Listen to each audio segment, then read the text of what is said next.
রাগ হওয়া কি ভালো না খারাপ? খারাপ। মুহাম্মদ সাল্লাল্লাহু আলাইহি ওয়াসাল্লাম বলছে যে কেউ যদি রাগ হয়ে যায় তাহলে রাগটা হচ্ছে তার ভালো আমলগুলোকে, ওই আগুন যেমন হচ্ছে যে কোনো জিনিসকে পুড়িয়ে দেয়, ভালো আমলগুলোকে পুড়িয়ে দেয় হচ্ছে তার রাগ, এরকম খারাপ। বিজ্ঞানীরা দেখছে কেউ যখন রাগ হয়ে যায় তখন তার রক্তের যে কোয়ালিটিটা, এইটাতে দেখা যায় কর্টিসল বেড়ে যায়। তার মানে টেনশন যেই কারণে বেশি হয় সেই জিনিসটা বেড়ে যায়। তাইলে এইটা রাগ যখন কেউ হচ্ছে তখন তার ব্রেনটা কি ভালোভাবে কাজ করতেছে না খারাপভাবে? খারাপ। একটা ঘটনা বলি। মুহাম্মদ সাল্লাল্লাহু আলাইহি ওয়াসাল্লাম আবু বকর রাদিয়াল্লাহু তাআলা আনহু পাশাপাশি বসে আছেন। একজন দূর থেকে আসলো, এসে আবু বকর রাদিয়াল্লাহু তাআলা আনহু সম্বন্ধে মিথ্যা বানিয়ে বানিয়ে কথা বলতেছে।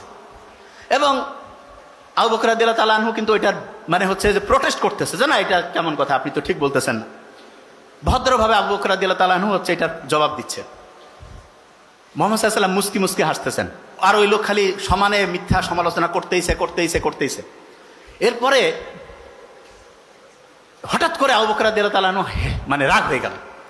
রাগ হয়ে বলল যে না, এটা হচ্ছে যে মানে তুমি যেটা বলতেছো একদমই ঠিক না। এবং উনি প্রচন্ড রাগ যখন হলেন তখন মুহাম্মদ সাল্লাল্লাহু আলাইহি ওয়াসাল্লাম একটু মুখটা মলিন করে সেখান থেকে চলে গেলেন।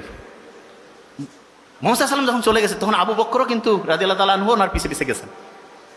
যাওয়ার পরে উনি জিজ্ঞেস করলেন যে আমার সম্বন্ধে মিথ্যা বলতেছিল, আমি ওইটা হেসে হেসে ওইটার প্রতিবাদ করতেছিলাম, আপনিও তখন মুস্কি হাসতেছিলেন, আর আমি যখনই একটু রাগ হইলাম আপনি আবার এখান থেকে চলে আসলেন, কারণটা কি? তখন মুহাম্মদ সাল্লাল্লাহু আলাইহি ওয়াসাল্লাম বলতেছে যে তুমি যখন সে মিথ্যা অভিযোগ করার পরেও তুমি যখন লাস্ট বেঞ্চ মিথ্যা অভিযোগ করার পরেও তুমি যখন হেসে হেসে এটার প্রতিবাদ করতেছিলা, তখন আমি দেখতেছিলাম রহমতের যে ফেরেশতারা আছে ওই সময় হচ্ছে তোমার নামে শুধু নেকি লিখতেছে। আর তুমি যখনই ও রাগ হয়েছে এই জন্য তুমিও রাগ হইলা, তখন দেখলাম যে রহমতের যে ফেরেশতারা ওইখান থেকে চলে গেল। তা রহমতের ফেরেশতা যখন চলে যায়, আমি রব্বুল আলামিন মানে মুহাম্মদ সাল্লাল্লাহু আলাইহি ওয়াসাল্লাম হয় কিভাবে এখানে থেকে আমিও চলে আসলাম। জিনিসটা কি বোঝা গেছে আমি কি বলছি? তাইলে একজন রাগ হয়েছে, আমরা কিন্তু রাগ হয়ে যাই না যে হ্যাঁ রাগের বদলে রাগ হবো। নো, ইসলাম দেখেন, আপনি একটু কোরআন পড়েন তো। মুসা আলাইহিস সালামকে যখন আল্লাহ বললো যে যাও ফেরাউনকে হচ্ছে দাওয়াত দাও, ভদ্রভাবে কথা বলো, ঠিক না? তার মানে ফেরাউনের মতো খারাপ, এসে তো সব দিকে সবচেয়ে ভয়ঙ্কর খারাপ, তাকেও যখন ইসলামের দাওয়াত দেওয়ার কথা বলছে তখন কি ভদ্রভাবে বলছে নাকি মেজাজ গরম করে? এই ঘুমাচ্ছে এক ধরবো, কি হবে তখন?